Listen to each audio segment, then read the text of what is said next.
बिस्मिल्लाहिर्रहमानिर्रहीम। अस्सलाम वालेकुम।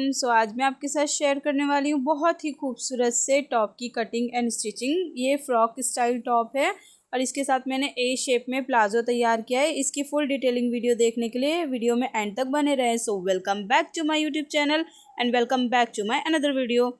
ये मैंने पीसेस में कट कर लिए हैं। इसमें प्लाजो के कपड़े को साइड रख देंगे और ये ले लिया है हमने अपर पार्ट का बैक पार्ट। इसकी विड्थ मैंने ली है 10 इंचज़ एंड लेंथ मैंने ली है 8 इंच। हमने 2 इंच इसको एक्स्ट्रा लेना है बटन टेक के लिए। और ये हमने ले लिया है फ्रंट पार्ट का जो हमारे विड्थ है वो 8 इंचज़ है एंड लेंथ भी हमारी 8 इंचज़ ही है। इसको इस तरह से हम खुली साइड आपकी तरफ करते हुए और बंद साइड अपनी तरफ रख लूँगी फ्रंट साइड की, और जो बैक पार्ट है हमारा वो दोनों ही साइड से ओपन है। इस तरह से 2 इंच को नीचे की तरफ फोल्ड करके रख देंगे। अब कर लेंगे मार्किंग इसकी। नेक मैंने लिया है इसका यहाँ पर 2.2 इंचज़ और जो हमारा शोल्डर है वो मैंने लिया है यहाँ पर 5 इंचज़। ठीक है। आर्म होल के लिए हम इस तरह से पहले हाफ इंचज़ नीचे ड्रॉप कर देंगे और फिर हम आर्म होल के लिए मार्किंग कर लेंगे 4.5 इंचज़ पर। इस तरह से इसको स्ट्रेट करके गोल शेप में शेप दे देंगे यहाँ पर आर्म होल को। और ये मैं 6.5 इंचज़ चेस्ट की मार्किंग कर रही हूँ और 1.5 इंच यहाँ पर ले रही हूँ मैं एक्स्ट्रा मार्जिन। और वेस्ट के लिए लिया है 5.5 इंचज़ और इस तरह से स्ट्रेट करके निशान लगा लेंगे। सो यहाँ हाफ इंचज़ से ज़्यादा मैं यहाँ पर इस तरह से राउंड शेप में शेप दे रही हूँ, जिससे कि हमारा जो कॉर्नर लटकते हैं वो नहीं लटकेंगे। और नॉर्मली हम कर लेंगे इसकी कटिंग। ये कटिंग हो गई हमारी। ये मेरा फ्रंट पार्ट है। इसका नेक हम कैनवस पे बनाने वाले हैं। और ये बैक पार्ट की जो हमारे नेक की विड्थ है वो 2 इंच लेंगे और जो लेंथ है हमारी वो हम लेंगे 1.5 इंचज़। 1.5 इंचज़ इसलिए लेंगे क्योंकि हम इस पर सिलाई वाला बनाने वाले हैं, तो इसकी विड्थ सेम 1.5 इंच ही रह जाएगी। और विड्थ हमने 2 इंच इसलिए ली है क्योंकि ये सिलने के बाद 4.5 इंच इसका नॉर्मल जो हमारा नेक की विड्थ है वो तैयार 4.5 इंच आएगी। सो इस तरह से फ्रंट आर्म होल की भी कटिंग कर लेंगे। सो ये कटिंग हो गई है हमारी। ये मैंने ले लिए हैं अपने जो हम घेर डालने वाले हैं फ्रॉक में, उसके लिए कपड़ा ले लिया है मैंने। ये 4 फोल्ड में। इसकी विड्थ है 19.5 इंचज़ एंड जो इसकी लेंथ है वो है इसकी 15 इंचज़। सो आप अपने अकॉर्डिंग कम ज़्यादा कर सकते हैं अगर आपको लेंथ में ज़्यादा चाहिए। ये मैंने स्लीव्स के लिए कपड़ा ले लिया है जिसकी विड्थ है 9.5 इंचज़ एंड लेंथ है इसकी 13 इंचज़। सो इसको दो इंच यहाँ से इस तरह से मार्क करके और 1.5 इंच इस तरह से और स्लीव्स का शेप दे देंगे इसे इस तरह से और कटिंग कर लेंगे इसकी। सो ये कटिंग हो गई हमारी कंप्लीट। मैं इसमें गैदरिंग करने वाली हूँ जैसे कि आपने वीडियो में देखा था और आगे आपको वीडियो में देखने के लिए मिल जाएगा। सो ये मैंने ले लिया है प्लाजो के लिए कपड़ा जिसकी लेंथ है 25 इंचज़ और विड्थ है इसकी 11 इंचज़। सो इस तरह से पहले हम यहाँ पर 1.5 इंच की मार्किंग कर लेंगे। मैं ये ए शेप में प्लाजो तैयार कर रही हूँ और अगर आपको भी इसी तरह से ए शेप में प्लाजो बनाना है तो इसी तरह से मेजरमेंट को फॉलो करके आप भी सेम तरीके से बना सकते हैं। सो 1.5 इंच यहाँ पर हम मार्किंग कर रहे हैं अपनी इलास्टिक के लिए और जो मैं क्रॉच लेंथ ले रही हूँ वो मैंने ली है यहाँ पर 9 इंचज़। इस तरह से निशान लगा लेंगे। आप चाहें तो जैसे ये जो मैं निशान लगा रही हूँ इस तरह से निशान लगा कर भी कटिंग कर सकते हैं, या फिर जैसे मैंने अपना प्लाजो तैयार किया है सेम तरीके से आप उसको भी कटिंग करके स्टिच कर सकते हैं। सो देखिए हमने लेंथ कितनी चाहिए, 22 इंचज़ चाहिए और बाकी का जो हमारा कपड़ा है वो नीचे फोल्डिंग के लिए इस तरह से काम आने वाला है। सो या तो आप इस तरह से कटिंग कर सकते हैं इसको या फिर ऐसे कटिंग कर सकते हैं, ऊपर से लेके डायरेक्ट नीचे तक इस तरह से शेप लगा के हम इसे कटिंग कर लेंगे। सो मार्किंग हमारी हो गई है कंप्लीट। अब हम इसकी कर लेते हैं कटिंग। सो ये हमारी कटिंग हो गई है कंप्लीट। हमने इलास्टिक के लिए ऊपर से कपड़ा फोल्ड करना है, नीचे से इस तरह से फोल्ड करके नॉर्मली हमें इसको स्टिच कर लेना है जैसे हम अपने प्लाजो को स्टिच करते हैं। सो इसको रख देते हैं साइड में। चलिए अब चलते हैं मशीन की तरफ।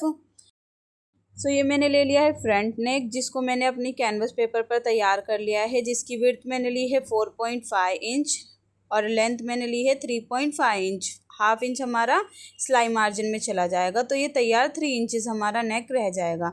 इसको इस तरह से सेंटर मिला के इसकी स्टिच लगा लेंगे। फिर इसके कट्स लगा के इसको बैक साइड पे टर्न करके तैयार कर लेंगे हम अपने नेक को। देखिए इस तरह से हमने अपना नेक तैयार कर लिया है। इस पर हमने दबाव की सिलाई भी लगा ली है। तो ये मैंने ले लिया है बैक पार्ट। बैक पार्ट का हमने पहले एक जो हमें ऊपर साइड के ऊपर रखना है, जिस तरह से हम बटन टेक बनाते हैं एक के ऊपर एक रखते हैं, जिस पार्ट को हमने ऊपर की तरफ रखना है उसको पहले हम इस तरह से फोल्ड कर लेंगे और फिर हम ऐसे रख के देखेंगे दूसरे पार्ट को हमने कितना फोल्ड करना है। उसको भी हम इस तरह से यहाँ से स्टिच लगा लेंगे। देखिए इस तरह से ये स्टिच लगा के हो गई है कंप्लीट। और अब मैं आपको दिखा देती हूँ हमने इसकी नेक को, हमने इसे किस तरह से अटैच करना है। नेक हमने पहले इसके ऊपर इस तरह से रख लेंगे।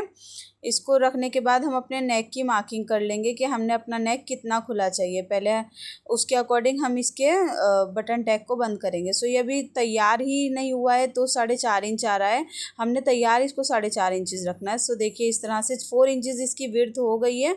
अब हम इसको यहाँ से फोल्ड कर लेंगे। सो हमने कितना फोल्ड करना है, 3.5 इंचज़ तक यहाँ से इस तरह से निशान लगा लेंगे और बाकी के हिस्से को हम यहाँ से इस तरह से सिल के इसे बंद कर देंगे।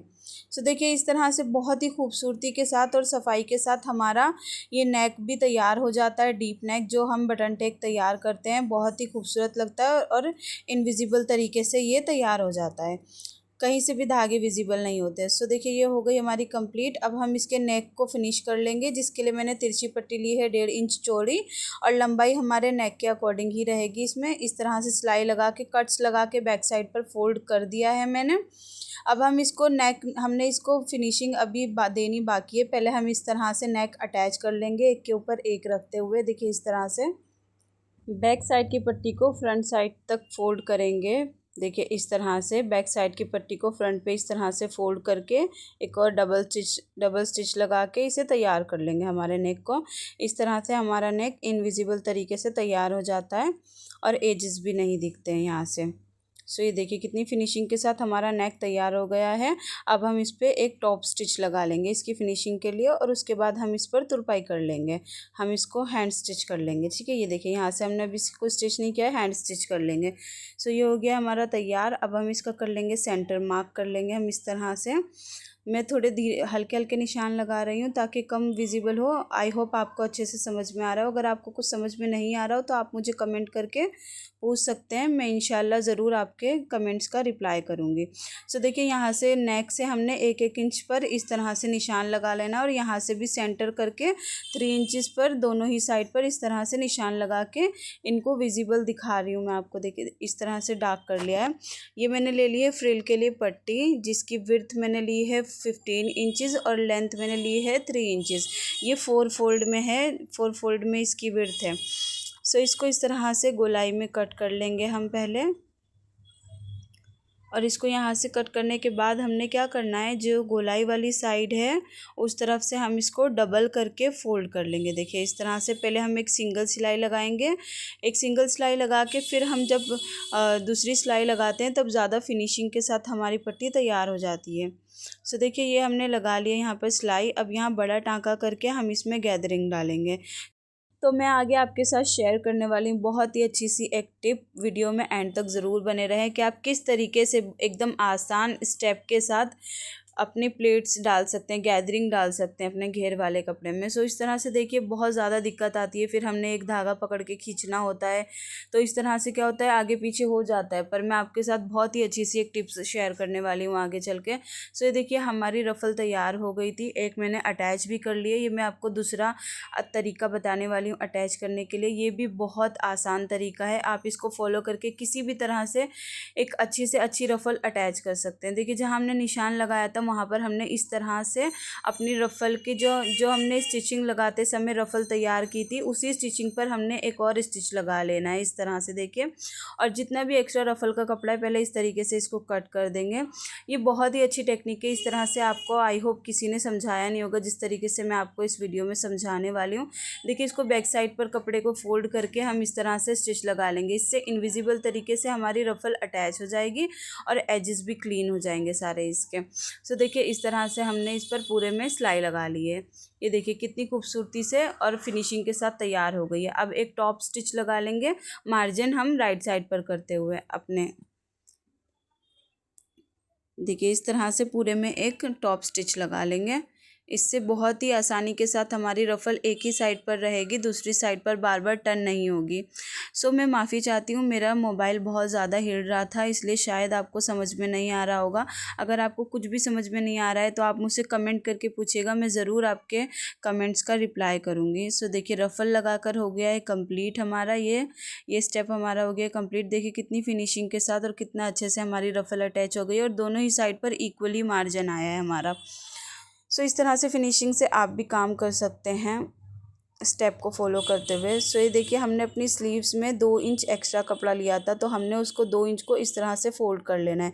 पहले हाफ इंच और फिर 1.5 इंच इस तरह से फ़ोल्ड करके अब हम क्या करेंगे, एक सिलाई अपनी इलास्टिक के अकॉर्डिंग लगा लेंगे, जितनी भी आपकी इलास्टिक की विड्थ है। मेरी विड्थ इस इलास्टिक के हाफ इंच से भी कम है, इसलिए मैंने इतनी स्टिचिंग लगाई है। और ये मैंने इलास्टिक की लेंथ ली है 7 इंचेस। आप अपने अकॉर्डिंग कम ज़्यादा कर लीजिएगा।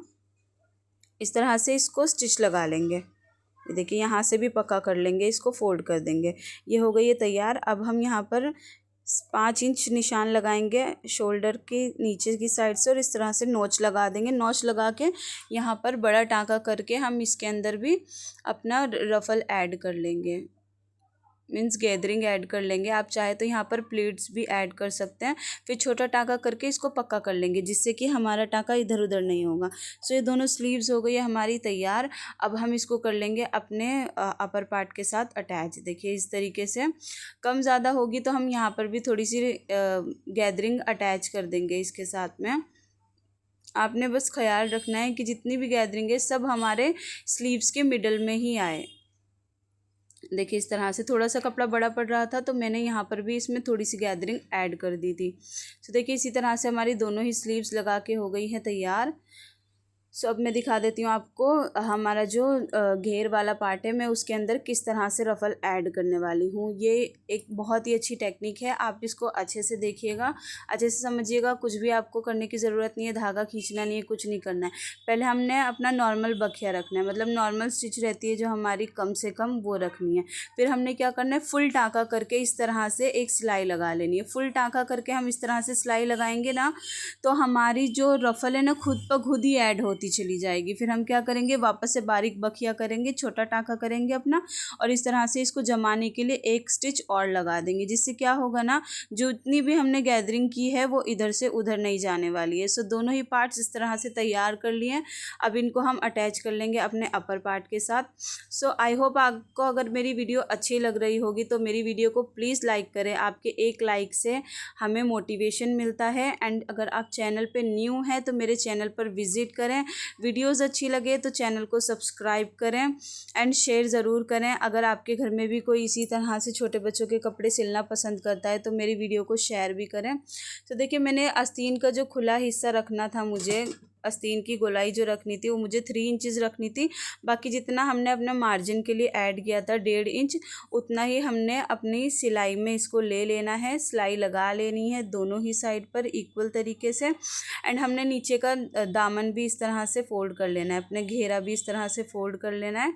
और मैं आपको इसका फ़ाइनल लुक शेयर करती हूँ कि सिलने के बाद कितनी खूबसूरत लग रही है। एंड इसका प्लाजो भी ए शेप में। सो देखिए कितनी खूबसूरत लग रही है। इसकी फिनिशिंग आप चेक कर सकते हैं, इसका लुक आप चेक कर सकते हैं, कितना खूबसूरत लग रहा है। ये देखिए कितना इनविजिबल तरीके से हमने इसमें रफ़ल ऐड कर ली है। आप अगर चाहें तो इसे इंटरलॉक भी करा लीजिएगा, अगर आपका भी ऐसे ही कॉटन का कपड़ा है तो। इसमें थोड़े धागे ज़्यादा निकल रहे थे। और इस तरह से 2 बटन अटैच कर दिए मैंने इसमें वाइट कलर के, और हुक और आई बना ली है हाथ से। इसके घेर भी देखिए कितने ज़्यादा ऐड हुए हैं, एकदम वॉल्यूम ऐड हुआ है इसके अंदर। और ये पहनने के बाद भी बहुत खूबसूरत है और कंफर्टेबल तो ये है ही, क्योंकि ये बहुत ही हल्का कॉटन का कपड़ा है। आप भी अपनी बेबीज़ के लिए समर के लिए इसी तरह से कपड़े तैयार कर सकते हैं या करवा सकते हैं। अगर आपको खुद सिलना आता है तो आप खुद तैयार कर लीजिए, और अगर आपको नहीं सिलना आता है तो आप स्क्रीनशॉट लेके अपने टेलर को दिखा सकते हैं। देखिए इसके साथ मैंने इस तरह से एक हेयर बैंड भी तैयार किया है। अब आप इसका पास से फाइनल लुक देख लीजिए, कितना खूबसूरत लग रहा है ये हमारा तैयार होने के बाद कॉट सेट। सो आप इसे कॉट सेट भी बोल सकते हैं, बेबी फ्रॉक भी बोल सकते हैं, ए शेप में प्लाजो है। So thank you for watching. मिलते हैं नेक्स्ट वीडियो में, तब तक के लिए अल्लाह हाफिज़।